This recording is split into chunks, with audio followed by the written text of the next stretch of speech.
The biting wind swept across the lonely prairie as Tabitha Warren huddled her two small children close, their thin frames shivering despite the threadbare blanket draped over their shoulders. She had nothing left, no food, no money, and the last of their firewood had been consumed hours ago.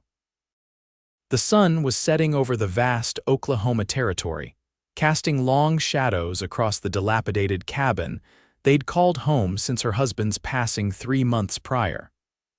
By morning, if nothing changed, she feared what dawn might reveal. Tabitha smoothed her daughter Emma's tangled blonde hair, barely 6 years old and already too familiar with hunger. Her son James, only 4, had stopped complaining about his empty stomach hours ago, a silence that frightened her more than his crying ever could. "Just a little longer," she whispered, though she had no solution to offer. The winter of 1889 had been unforgiving, especially to a woman alone with 2 children in the unforgiving frontier. A sudden knock at the door startled them all. Visitors were rare in this isolated stretch of land. With trembling hands, Tabitha reached for the old rifle propped by the door, loaded but untouched since Samuel died. Another knock, firmer this time. "Who's there?" she called, her voice cracking from disuse. "Name's Matthew Blackwood, madam. Passing through and saw your chimney without smoke. Thought I might check if everything's all right." Tabitha hesitated, then unlatched the door, opening it just enough to glimpse the stranger. He stood tall against the fading light, broad-shouldered in a worn leather coat, his hat tipped respectfully. Despite the trail dust coating his clothes, there was something immediately reassuring in his steady gaze. "We're fine, thank you," she lied, even as Emma peered around her skirts with hollow cheeks that told the truth. Matthew's eyes flickered to the children, then back to Tabitha's face. Without comment, he noted the cold hearth, the bare table, and the desperation she couldn't quite hide. "Madam," he said gently, "I've got a warm camp set up just over the ridge, fresh rabbit stew and coffee, more than enough for everyone." When she hesitated, he added quietly, "I was a friend of Samuel's. We rode together for the bar tea outfit years back." Tabitha's heart lurched at her husband's name. "You knew Samuel?" Matthew nodded, his expression softening. "He was a good man. He'd want his family taken care of." As if on cue, James's stomach growled audibly. Matthew knelt down to the boy's level, his weathered face breaking into a kind smile. "Sounds like someone could use some dinner. I promise you, my table will always be yours. No strings attached, just a friend helping a friend's family." Tabitha studied the stranger's face, searching for deceit but finding only sincerity. With winter's grip tightening and her children's lives at stake, what choice did she have? "Just for tonight," she agreed finally, reaching for her shawl. She couldn't have known then that "just for tonight" would change everything. Matthew's camp was indeed just over the ridge, a small but efficient setup with a crackling fire and a pot of fragrant stew bubbling above the flames. His horse, a magnificent chestnut gelding, nickered softly as they approached. "Ranger here is friendly," Matthew assured Emma, who hung back behind her mother's skirts. "He likes children." The warming scent of the rabbit stew made Tabitha's mouth water instantly. She couldn't remember the last proper meal they'd had, perhaps a week ago when she'd traded her wedding ring for flour and beans. Those supplies had stretched as far as she could make them, but in the end, even her careful rationing wasn't enough. Matthew ladled generous portions into tin bowls, serving the children first. Tabitha watched in a mixture of relief and embarrassment as they ate ravenously, too hungry for manners. "Slow down a bit," she cautioned gently. "There's plenty." "Indeed there is," Matthew confirmed, passing her a steaming bowl. "Eat, Mrs. Warren. You need your strength as much as they do." The stew was rich with wild onions, carrots, and potatoes. Tabitha forced herself to eat slowly, savoring each bite while studying their benefactor covertly.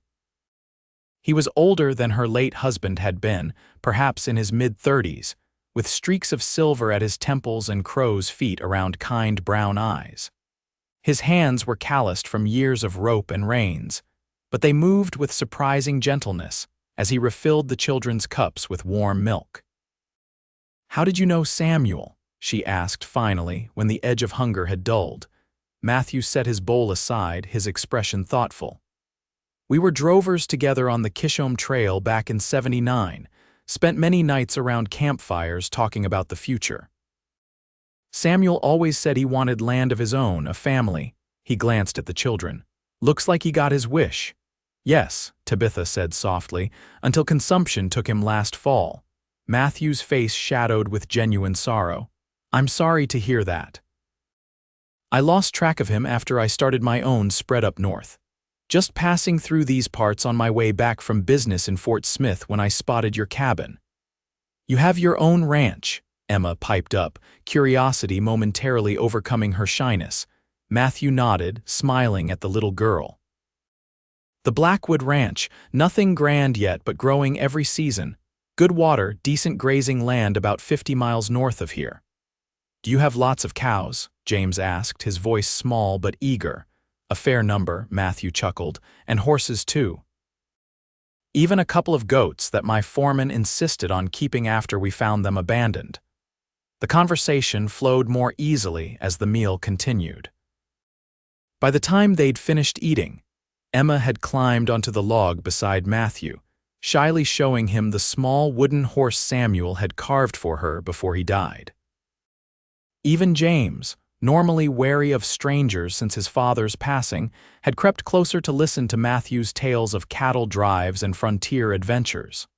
"It's getting late," Tabitha finally said, noticing her children's drooping eyelids despite their interest. "We should head back." Matthew frowned slightly, looking toward the darkened cabin.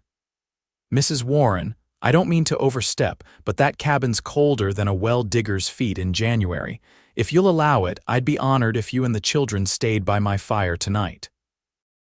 I'll sleep under the wagon, give you folks the bedrolls." Tabitha hesitated. Propriety demanded she refuse, but the thought of returning to that cold, empty cabin made her shiver. Common sense and her children's welfare had to take precedence over social niceties. "Just for tonight," she agreed again, feeling as though she was stepping off a familiar path into unknown territory. As Matthew arranged the bedrolls near the fire and fashioned a makeshift tent from a tarp to give them privacy, Tabitha tucked her children in, marveling at the change in their faces. With full bellies and warmth surrounding them, they looked like children again instead of the hollow-eyed waifs they'd become. "I like Mr. Blackwood," Emma whispered as Tabitha kissed her forehead. "He tells good stories." "Yes, he does," Tabitha agreed, smoothing her daughter's hair. "Is he going to help us?" James asked sleepily. The question caught Tabitha off guard. "He's already helped us tonight, sweetheart. Now sleep." But as her children drifted off and she lay awake watching the stars through a gap in the tarp, Tabitha wondered what tomorrow would bring. For the first time in months, she allowed herself to imagine a future beyond mere survival.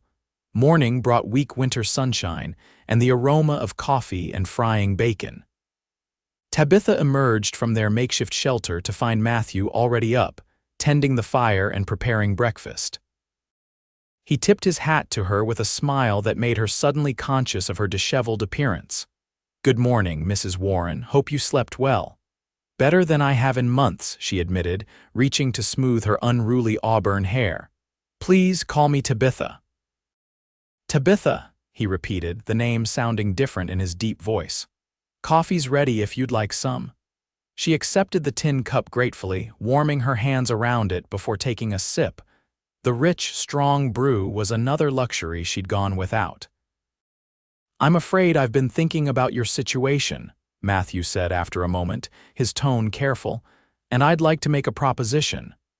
Tabitha stiffened slightly. She'd encountered enough propositions from men since Samuel's death to be wary. Noticing her reaction, Matthew quickly added, "A proper business arrangement, nothing more.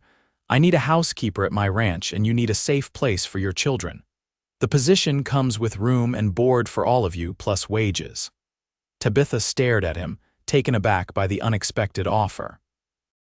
"You'd hire a woman with 2 small children. The ranch house has sat empty too long," Matthew replied, poking at the bacon in the skillet. My foreman's wife used to keep things in order, but they moved on last year. Since then, it's been just me and 3 hands living like bachelors." He glanced up with a self-deprecating smile. "We could use some civilizing influence." I don't know what to say." "Say you'll consider it," Matthew suggested. "At least come see the place before deciding. If it's not to your liking, I'll bring you right back here or wherever else you might want to go." Emma emerged from the tent then, rubbing sleep from her eyes, followed shortly by James. The conversation paused as Matthew served them breakfast bacon, beans, and the last of yesterday's biscuits. Tabitha watched her children eat with enthusiasm, their faces already looking less pinched after just one night of proper food. "Mr. Blackwood has offered us a place to stay at his ranch," she told them carefully. "He needs someone to help keep house." Emma's eyes widened. "With the horses and cows, and the goats," Matthew added with a wink. "Can we, Mama?" James asked, more animated than he'd been in weeks. Tabitha looked at their hopeful faces, then at Matthew's patient one. What future could she offer them here in this failing cabin with winter deepening? Samuel had tried to make a go of farming this land, but without him, she couldn't manage it alone. The nearest town was 20 miles away, too far to travel regularly for work. "We'll go see it," she decided finally. "If it seems suitable, perhaps we can stay, for a time." Matthew's smile was warm but not presumptuous. "That's all I ask. We can pack up your belongings today and be there by tomorrow evening." It didn't take long to gather what little they had worth keeping. A few clothes, Samuel's Bible, the wooden toys he'd carved, and his pocket watch that no longer worked but that Tabitha couldn't bear to part with. The rest, the rickety furniture, the worn cookware, could stay with the cabin. By midday, they were ready to leave. Tabitha stood in the doorway one last time, saying a silent goodbye to the home she'd shared with Samuel. For better or worse, they were starting a new chapter.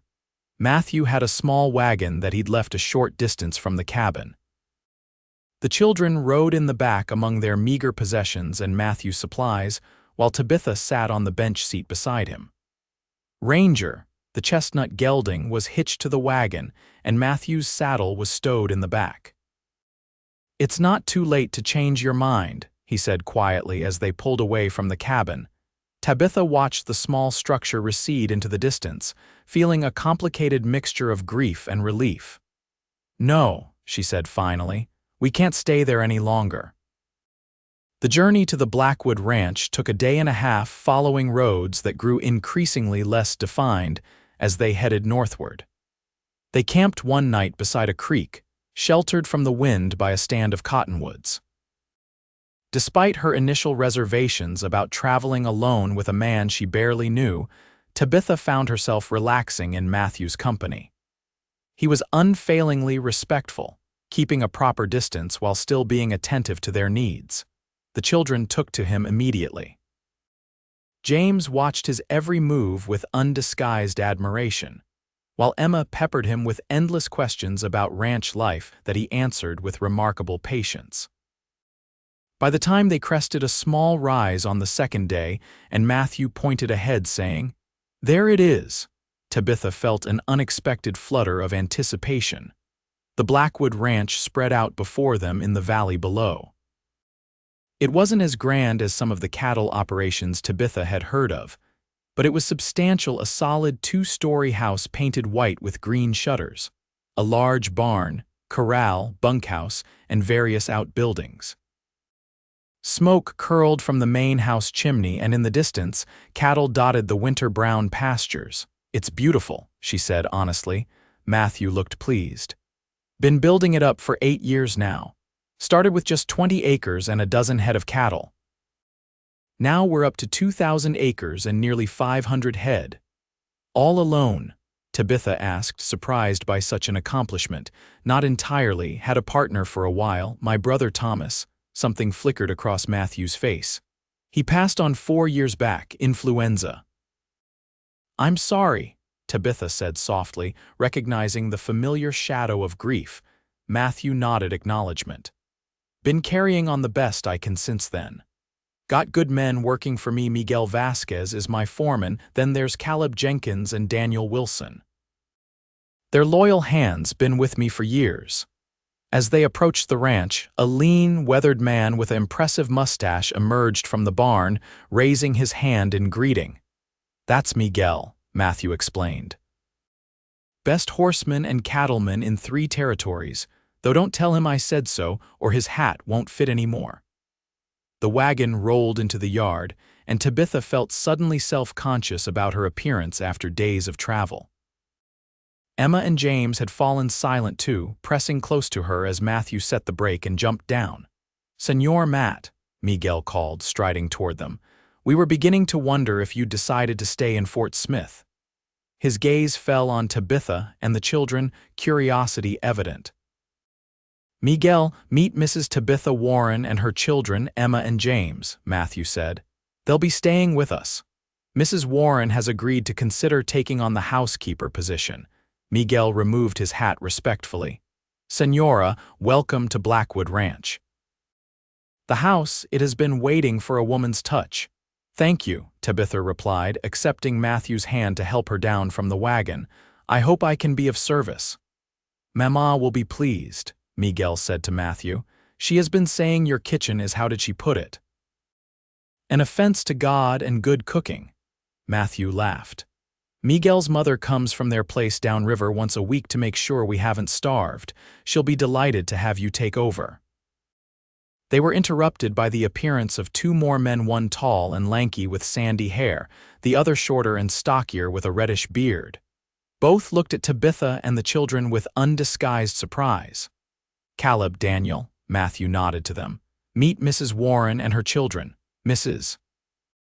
Warren will be our new housekeeper." The men touched their hats politely, though Tabitha caught the significant glance they exchanged. Clearly, Matthew hadn't mentioned bringing back a woman and 2 children from his trip.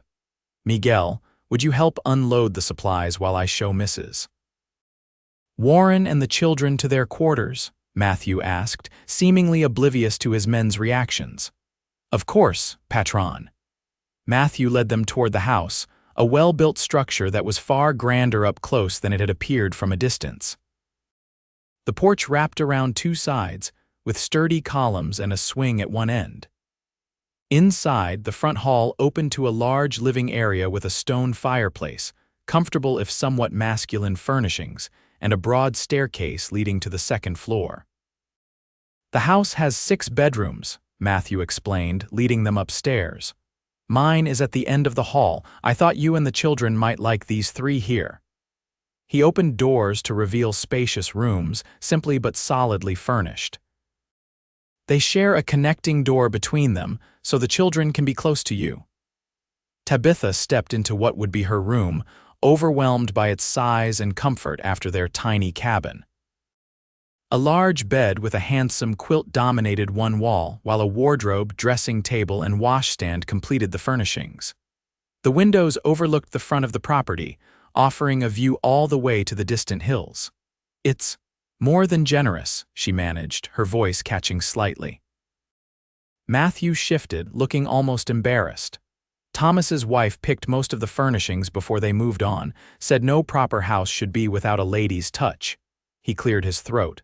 The children's rooms might need some adjusting. They were set up for guests, not little ones. But Emma and James were already exploring their rooms with excitement, marveling at having such spaces to themselves after sharing a corner of the cabin's single room. "Can we really stay here, Mama?" Emma asked, her eyes wide.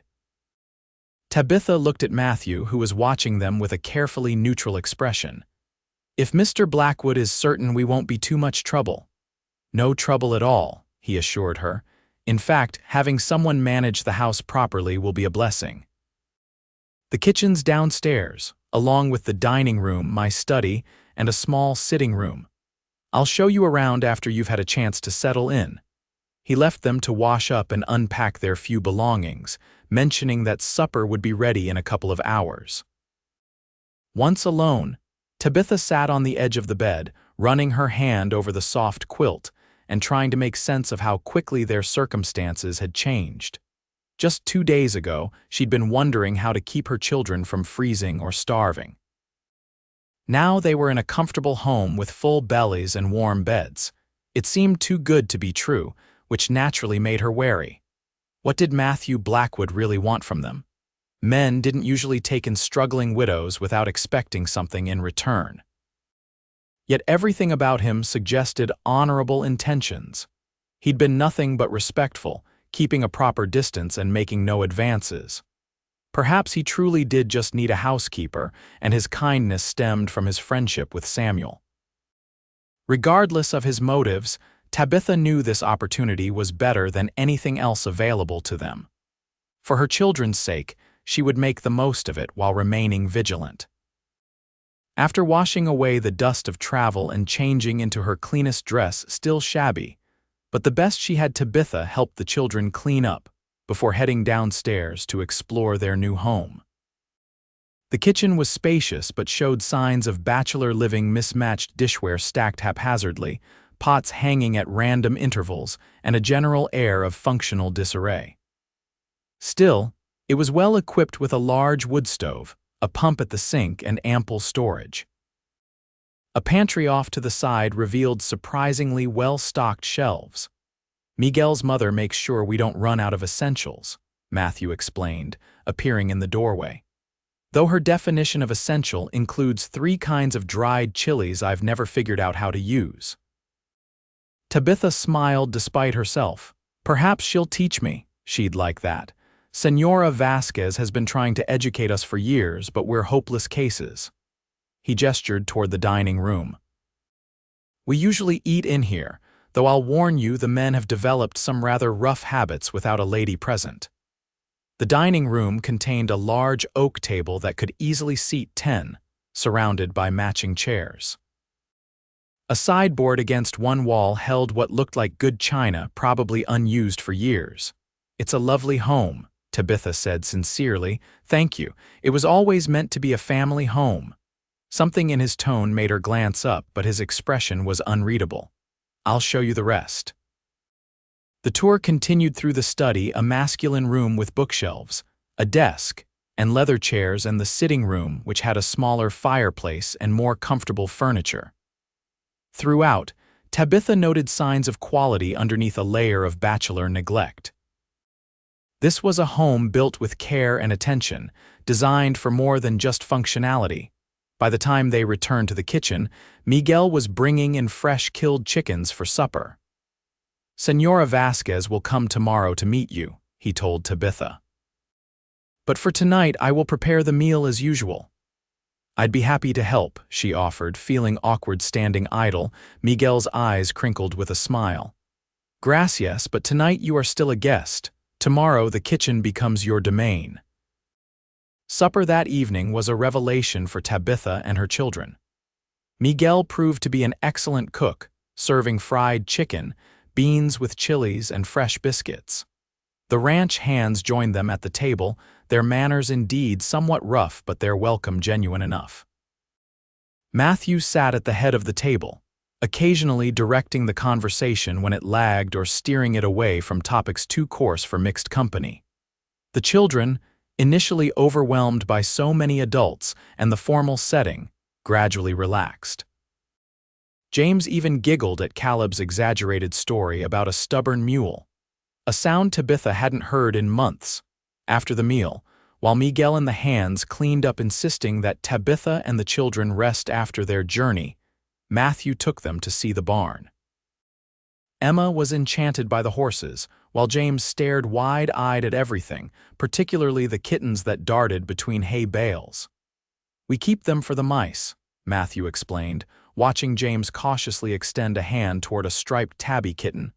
"But they make good companions too." "Can we pet them every day?" Emma asked hopefully. "As long as your mother approves and you finish your chores first," Matthew replied, glancing at Tabitha for confirmation. She nodded, warmed by his deference to her authority with her children. So many men would have simply taken charge, assuming they knew best.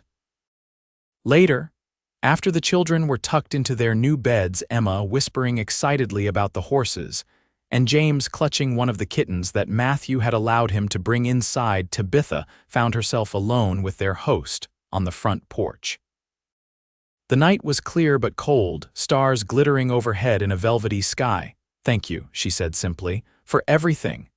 Matthew leaned against a porch column, his profile strong in the moonlight. "No need for thanks, having you and the children here." He paused. "Well, a house isn't really a home without a family in it. Still, your generosity is extraordinary. Most men wouldn't take in a widow and 2 children on the strength of an old friendship." Matthew was quiet for a moment before responding. "Samuel spoke of you often during those cattle drives. Said he'd never met a woman with more heart or sense. When I saw that cabin, saw you trying so hard to keep those children safe." He shook his head. "I couldn't ride away." "I'm glad you didn't," Tabitha admitted softly. Their eyes met briefly in the darkness, and something unspoken passed between them, a recognition, perhaps, of shared losses and unexpected connections. "Well," Matthew said finally, straightening up, "it's getting late and you must be tired. We can discuss the details of your position tomorrow after you've had a proper rest. Good night, Mr. Blackwood. Matthew, please, if we're to share a house, formalities seem unnecessary." "Matthew," she repeated, testing the name. "Good night." As Tabitha climbed the stairs to her new room, she felt a curious lightness she hadn't experienced since before Samuel fell ill. Hope, she realized. For the first time in months, she had hope for the future. The following days brought a flurry of activity as Tabitha settled into her role as housekeeper of Blackwood Ranch. Senora Vasquez, Miguel's mother, arrived the morning after their arrival, a tiny, energetic woman with iron-gray hair and shrewd eyes that missed nothing. She inspected Tabitha thoroughly, before declaring her too skinny but with good hands, and proceeding to give her a whirlwind tour of the kitchen's operation. Despite the language barrier, Senora Vasquez spoke limited English, and Tabitha knew no Spanish. They established a working relationship based on mutual respect and hand gestures. The older woman seemed genuinely pleased to have another female in the house, especially one willing to learn her cooking methods. Matthew had been generous in setting the terms of Tabitha's employment. Her duties included cooking, cleaning, laundry, and general household management, but the hours were reasonable and the pay more than fair. Most importantly, he encouraged her to include the children in her daily routine rather than trying to keep them out of sight. "A ranch is a good place for children to grow up," he told her. "Plenty of fresh air and useful skills to learn." Indeed, Emma and James thrived in their new environment. After years of isolation at the cabin, they blossomed with the attention of the ranch hands, who treated them with gruff affection. Caleb taught Emma to identify bird calls, while Daniel showed James how to whittle simple shapes from scrap wood. Miguel's teenage sons, who visited regularly, included them in games and small adventures around the property. Matthew himself made time for them despite his busy schedule, answering their endless questions and including them in age-appropriate ranch activities. He seemed to have an instinctive understanding of what they needed: patience and gentle guidance for sensitive Emma, firm boundaries and physical activity for energetic James. Watching him with her children, Tabitha often felt a confusing mixture of gratitude and something more complicated, an awareness of him as not just their benefactor, but as a man whose quiet strength and kindness increasingly drew her attention. Winter gradually loosened its grip as February turned to March. The days grew longer, and the first hints of green appeared in the pastures. With the changing season came new routines and responsibilities at the ranch. Calving season began, bringing long nights and busy days for all the hands. Tabitha found herself rising earlier to prepare hearty breakfasts for men who'd been up checking heifers since midnight, and keeping stew simmering for those who came in at odd hours. One particularly challenging night, after a difficult breech birth that required all hands, Tabitha stayed up to serve hot coffee and food when the exhausted men returned. Matthew was the last to come in, his clothes muddied and his face drawn with fatigue, but his eyes brightened when he saw her waiting. "You didn't have to stay up," he said, accepting the steaming mug she offered. "It seemed the least I could do," she replied, setting a plate of food before him. "Did the calf survive?" He nodded, some of the tension leaving his shoulders as he sat heavily at the kitchen table. "Mother and calf both, though it was touch and go, that's a valuable bloodline." Tabitha sat across from him, pouring herself a cup of coffee. Over the past weeks, they'd developed a comfortable habit of late-night conversations in the kitchen, often their only chance for uninterrupted talk with the busy days and the children always nearby. "The ranch seems to be doing well," she observed. "You've built something impressive here." Matthew's expression softened with pride. "It's been a labor of love. When Thomas and I first came out here, people said we were fools to think we could start from nothing, but we were determined to prove them wrong." "You must miss him," Tabitha said gently. Matthew nodded, his gaze distant. "Every day. He was the visionary, always planning expansions, improvements. I was the practical one, figuring out how to make his dreams work." He smiled faintly. "Now I try to do both, but I'm not sure I have his gift for seeing possibilities." "I think you do," Tabitha said, surprising herself with her boldness. "What you've offered my children and me that takes vision and heart." Their eyes met across the table, and for a moment the kitchen seemed to fade away, leaving only the connection between them. Then Matthew looked down, clearing his throat. "Speaking of your children, they're settling in well. Emma's developing quite an eye for horseflesh, and James follows Miguel around like a second shadow." "They adore it here," Tabitha agreed, accepting the change of subject. "I've never seen them so happy. James barely remembers his father now, but sometimes I see him watching you with such concentration, as if he's trying to learn how to be a man." Matthew looked startled, then deeply moved. "He's a fine boy. Both your children are a credit to you, Tabitha." The way he said her name, with warmth and a hint of something more, sent an unexpected flutter through her chest. Confused by her reaction, she stood abruptly.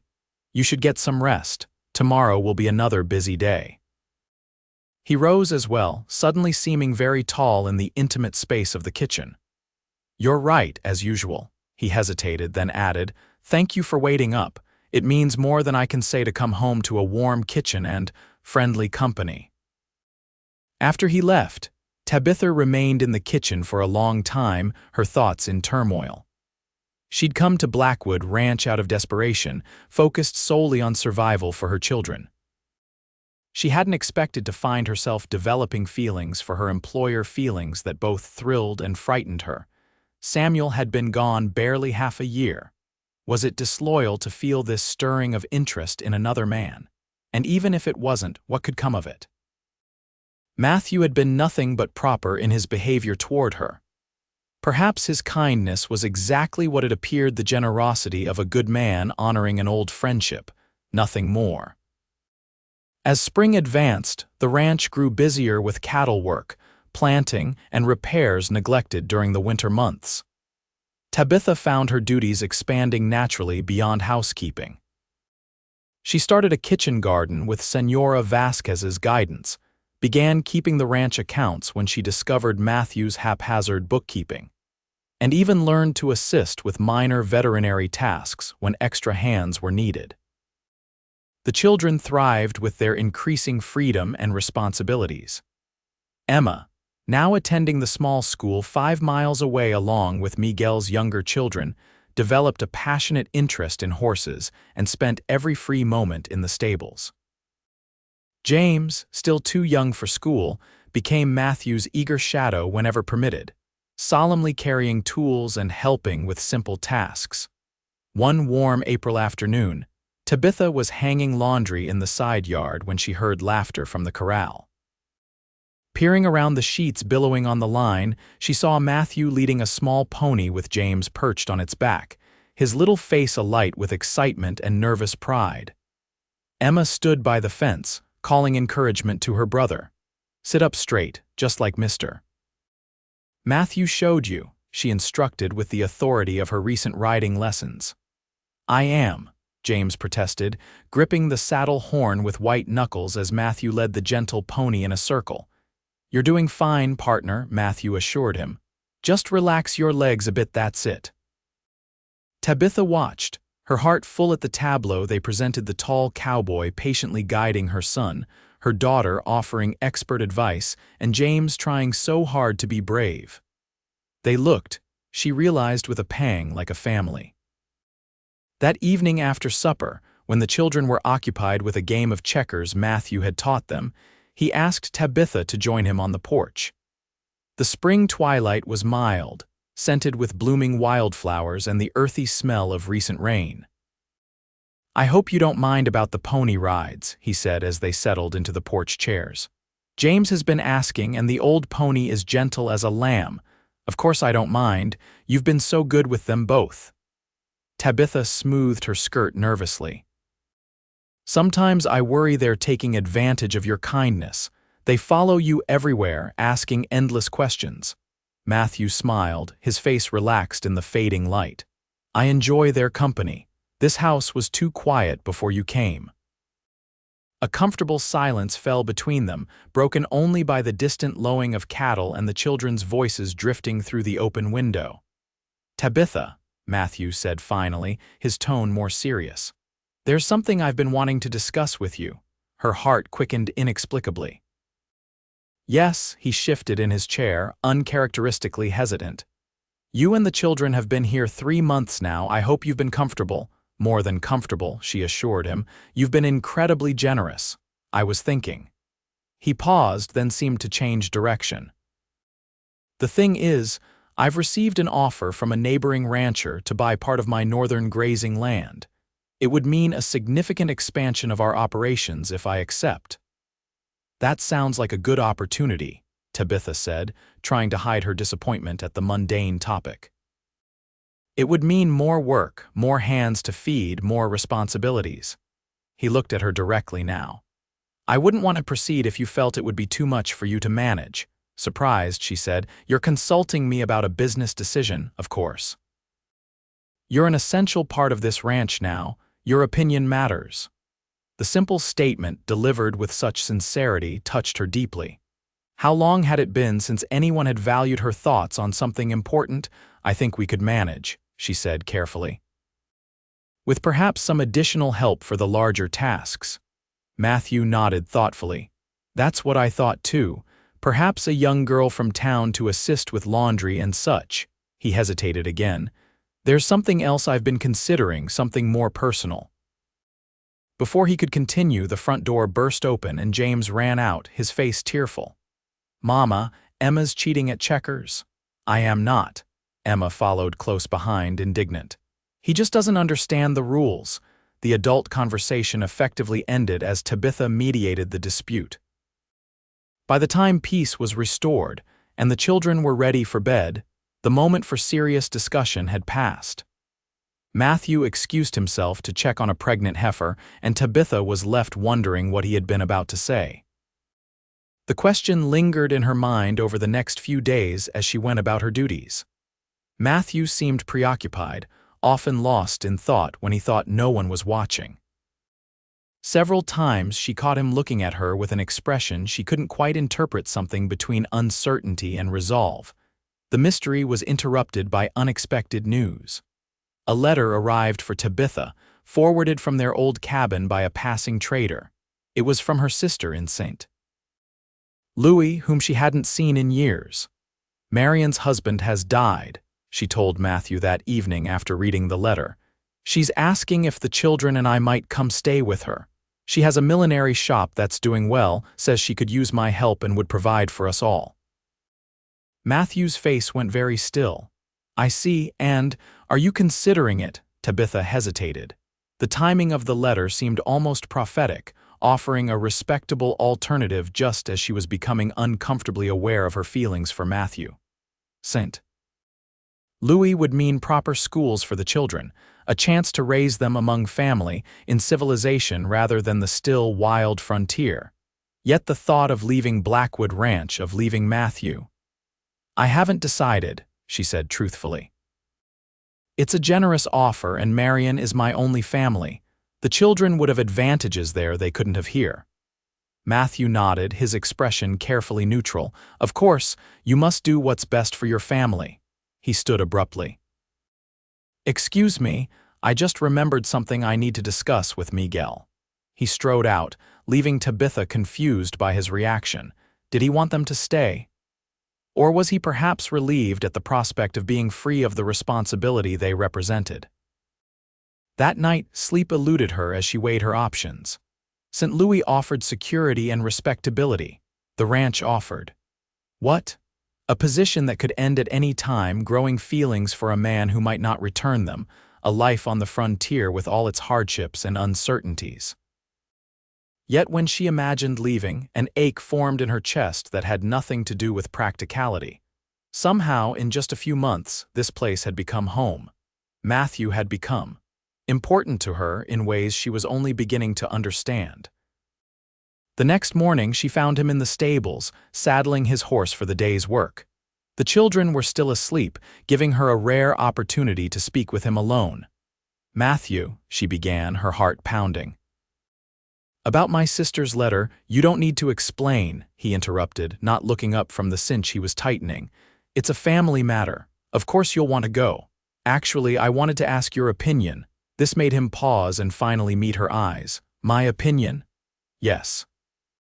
You've done so much for us, become so important to the children. What you think matters." Matthew released a long breath, his hands stilling on the saddle. "What I think." He seemed to be choosing his words carefully. "I think you should do whatever brings you and your children the most happiness and security." "That's not very helpful," she said, a hint of frustration creeping into her voice. A ghost of a smile touched his lips. "No, I suppose it isn't." He turned fully toward her, his expression growing serious. "The truth is, Tabitha, I've been trying to find the courage to speak to you about something important, and now I fear I've waited too long." Her pulse quickened. "What is it, these past months, having you and the children here?" He gestured vaguely, as if trying to encompass all that had changed. "The ranch has become what I always hoped it could be, not just a business, but a home. You've brought life and purpose to this place, to me." Tabitha stood very still, hardly daring to breathe as he continued. "I know it hasn't been long since you lost Samuel, and I would never presume to replace him in your heart, but I find myself—" He faltered, then squared his shoulders. "I find myself falling in love with you, Tabitha. With your strength, your kindness, the way you care for your children, and somehow still find time to bring order to this chaotic ranch, to my chaotic life." The world seemed to narrow to just this moment, just his earnest face and the thundering of her heart. "I understand if you don't feel the same," he hurried on when she didn't immediately respond. "Or if you need more time. I just couldn't let you go to St. Louis without telling you that I hope very much that you'll stay, not as my housekeeper but as my wife, if you'll have me." Tabitha felt tears spring to her eyes, unexpected but not unwelcome. "Matthew," a shout from outside interrupted them, Caleb calling urgently for Matthew. With a look of genuine regret, he said, "I have to go, but please think about what I've said. Take all the time you need." He strode out, leaving Tabitha standing in the stable with her thoughts and emotions in turmoil. The rest of the day passed in a blur as she went through her duties mechanically, her mind replaying Matthew's words. He loved her, wanted to marry her, wanted her children as his own. The realization of her own feelings hit her with sudden clarity. She loved him too. Somewhere between that first meal by his campfire and this morning, admiration and gratitude had deepened into something profound. She loved his quiet strength, his gentle patience with her children, the way he treated everyone from his hands to Senora Vasquez with equal respect. But was it too soon? Would marrying again so quickly dishonor Samuel's memory? And what about the children? How would they feel about Matthew becoming their stepfather? As if summoned by her thoughts, Emma appeared in the kitchen doorway as Tabitha was preparing supper. "Mama, are we going to leave the ranch?" she asked, her young face serious. Tabitha set down the potato she was peeling. "Why do you ask that, sweetheart? I heard you tell Mr. Matthew about Aunt Marion's letter." Emma twisted the end of her braid nervously. I don't want to go to St. Louis, I want to stay here. Come sit with me, Tabitha patted the bench beside her. When Emma was settled, she asked gently, Why do you want to stay? I love it here, Emma said simply. I love the horses and the open sky and helping Senora Vasquez with the garden. And she hesitated, then added in a rush, I love Mr. Matthew, he's like Papa but different too. He listens to me, really listens, even when I talk about silly things. Tabitha hugged her daughter close, touched by her innocent assessment. Those aren't silly things at all, Emma, and Mr. Matthew cares for you too very much. Then can we stay, please? Before Tabitha could answer, James burst into the kitchen, muddy from play and clutching his latest treasure, a bird's feather. Look what I found, Mama. Mr. Matthew says it's from a hawk. He's going to teach me to whittle a handle for it so I can make a special pen like the ones in his desk. Watching her son's animated face, seeing the joy that had replaced the hollow-eyed despair of just a few months ago, Tabitha felt the last of her doubts dissolve. Her children were thriving here. She was thriving here. Whatever uncertainties the future held, they would face them together as a family. That evening, when the children were asleep, she found Matthew on the porch, smoking a rare cigar as he gazed at the stars. He straightened when he saw her, extinguishing the cigar respectfully. Tabitha, he said, her name almost a question. She moved to stand beside him at the porch railing, close enough that their arms nearly touched. I've been thinking about what you said this morning. He nodded, waiting with the patience she'd come to cherish in him. When Samuel died, I thought my life was over, she began softly. All I could think about was survival, keeping the children alive, one day at a time. I never imagined I could feel happiness again, let alone. She took a deep breath. Let alone love. Matthew went very still beside her. But then you came to our cabin that day and you said something that changed everything. You said, my table will always be yours. Such a simple promise, but you've kept it in ways I never could have imagined. She turned to face him fully. You've given us more than food and shelter, Matthew. You've given us a home, a purpose. You've given me the chance to remember who I am beyond just a widow struggling to survive. Tabitha, he said, his voice rough with emotion. Are you saying I'm saying yes, she interrupted, suddenly certain. Yes, I'll stay. Yes, I'll be your wife. Yes to building a life here together. The joy that transformed his face was like sunrise breaking over the prairie. Without a word, he gathered her gently into his arms, giving her every chance to pull away. But Tabitha stepped willingly into his embrace, tilting her face up to his. Their first kiss was tender, a promise exchanged in the soft spring night. When they finally parted, Matthew kept her close, his forehead resting against hers. I never thought I'd find this kind of happiness again, he confessed. After Thomas died, I threw myself into building the ranch, telling myself it was enough, but it wasn't. Something was missing. His hand came up to cradle her cheek. You were missing, you and the children. We're here now, she whispered, and we're not going anywhere. They married 3 weeks later in a simple ceremony at the small church in town, with Emma proudly serving as bridesmaid and James as ring-bearer. Miguel and his family, the ranch hands, and a few neighbors gathered to witness their vows and share in the celebration afterward at the ranch. Senora Vasquez outdid herself preparing a feast, and Caleb surprised everyone with his fiddle playing, inspiring an impromptu dance on the packed earth of the yard. As twilight descended, lanterns were lit, casting a golden glow over the celebration. Tabitha, watching her new husband swing Emma in a careful dance, felt a contentment so deep it brought tears to her eyes. James, exhausted from excitement, had fallen asleep on her lap, his small hand still clutching a piece of wedding cake. You have made my son very happy, Senora Blackwood, Miguel's mother said, sitting down beside her with a cup of coffee. Her English was heavily accented but clear. He's made us happy too, Tabitha replied, still marveling at her new name. The older woman nodded approvingly. I see it in his eyes. Before, he worked hard but had no joy. Now he has reason to build something that will last.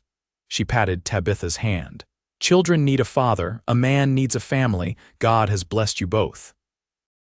As the evening wound down and guests departed, Matthew found her sitting on the porch swing, James still sleeping in her arms. "Shall I take him up to bed?" he offered. Tabitha nodded, carefully transferring her son to Matthew's strong arms. James stirred briefly, then nestled against his new stepfather's chest with complete trust. The sight made her heart swell. When Matthew returned, Emma had already been tucked in, and the yard was quiet except for Miguel and Caleb putting away the last of the tables. He sat beside her on the swing, taking her hand in his. "Happy, Mrs. Blackwood?" he asked, his smile tender in the lamplight. "Very," she assured him, leaning against his shoulder.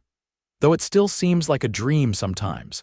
6 months ago, I was wondering how we'd survive the winter. And now I'm wondering how to expand the kitchen garden and whether we should add on to the north side of the house for a proper schoolroom." She looked up at him with a teasing smile. "Practical concerns for a rancher's wife." Matthew laughed softly, always thinking ahead.